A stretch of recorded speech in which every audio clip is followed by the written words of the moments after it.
So hello বন্ধুরা, সবাই কেমন আছো? আবার চলে এসেছি একটা নতুন ব্লগ নিয়ে।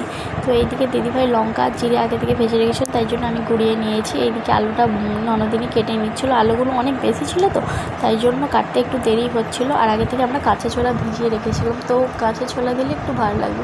তারপর ও পেঁয়াজ আর কাঁচা লঙ্কা কুচিগুলো কেটে নিন। আর পাপড়ি চাট জানোই তো, দোকানে ভীষণই দাম, আর খেয়েও মন পোষায় না, তাই জন্য আমরা বাড়িতেই বানানোর চেষ্টা করলাম। তো আমাদের মতো কারা কারা বানিয়ে খেতে ভালোবাসো অবশ্যই জানিও, আর আমাদের রেসিপিগুলো কেমন লাগে তোমরা সেটাও জানিও। এই পাশে দিদিভাই আছে লেচিগুলো কেটে ও তার বেলে দেবে, আর আমি ভেজে নেব। আর লেচিগুলো একটু কি ভাজার সময় একটু চেপে চেপে ভাজতে হবে, কারণ না চেপে চেপে ভাজলে ওগুলো ফুচকার মতো ফুলে যাবে, আর আমাদের পাপড়ি চাট খাওয়া হবে না। তো এই দিকে আমি ভেজে নেব।